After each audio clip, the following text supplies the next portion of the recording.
Very good afternoon to you, Yvette. Let's talk on Zambia. It has received a lot of interest of late when you look at that Eurobond, that $750 million Eurobond has received a lot of interest. Where do you see these proceeds being used in the country?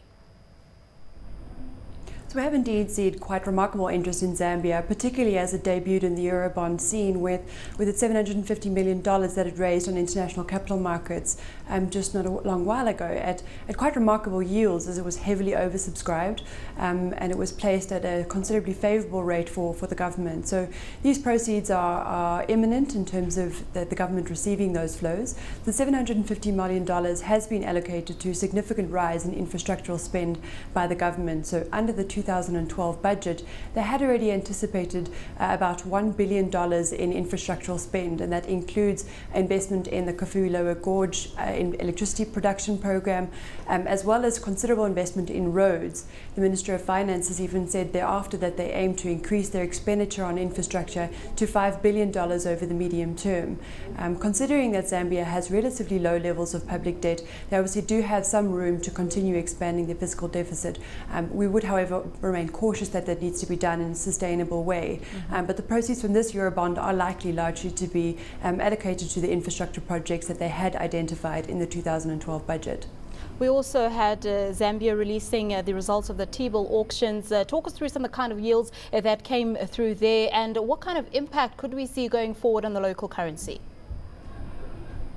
So we have actually not seen very attractive yields on the Zambian local currency market over the recent past. So when we say that we have seen very positive returns in African markets, unfortunately Zambia is not necessarily one where we've seen very attractive yields.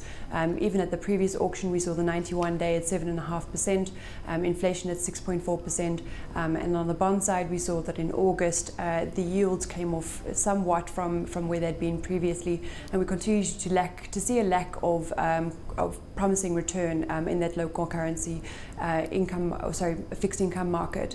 So yields remained relatively flat at the last auction. We have, however, seen that the central bank has moved in to mop some degree of liquidity over the recent past.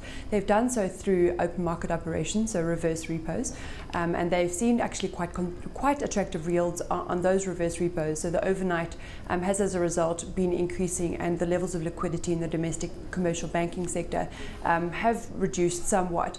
However, we continue to see that the commercial banks have about 500 billion kwacha in liquidity, in excess liquidity at present. So that level of liquidity is likely to keep yields relatively low. We don't foresee that the central bank will move to tighten liquidity considerably moving forward. So it's unlikely that those yields will reach a point at which they will be more supportive of the local currency. Having said that, obviously on the external sector, we do believe the currency will remain relatively well supported.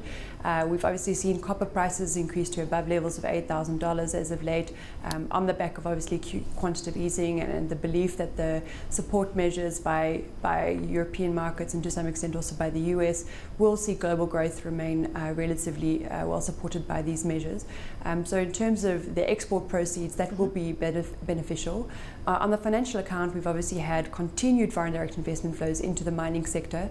Two of the large mining houses have considerable expansion plans in 2012 and beyond. So foreign direct investment is likely to reach $1 billion or above that in 2012. And then, of course, we have the the portfolio inflows associated with the sovereign bond that will boost foreign exchange reserves further. So we've seen that they've already recovered somewhat in July, and in August they will receive a boost from the $2.6 billion that they currently stand at, and are likely to reach close to 4 months of import cover. So that should remain relatively supportive of the currency. We have a lack of conviction that this is likely to lead to a very sharp appreciation of the kwacha. Let's look at a country like Malawi. We did have some data points coming out. We had reserve numbers out in yesterday's trading session, and then we also had inflation out for the month of August, up at 25.5%. So inflation in that economy is still pretty stubborn. Yes, I mean, that has obviously been quite remarkable in terms of the very sharp rise in inflation. That was, however, not unexpected, considering the initial devaluation and continued depreciation of the currency, which is obviously having a bearing on administered prices as they need to adjust their costs, but also as we've seen, fairly disappointing agricultural season this year, which is also weighing on the food prices in that economy. So we do actually expect inflation to continue to rise. We've seen also that the government has been necessitated to take austerity measures under its fiscal budget of this year as it tries to improve the credibility of its macroeconomic policies. So fiscal policy is unlikely to be supportive of growth this year, despite improved foreign support in the form of aid for this budget in 2012. So in all, the macroeconomic adjustment is likely to be fairly painful for that economy, but we would argue it will be necessary to be able to regain some macroeconomic stability for the Malawian economy.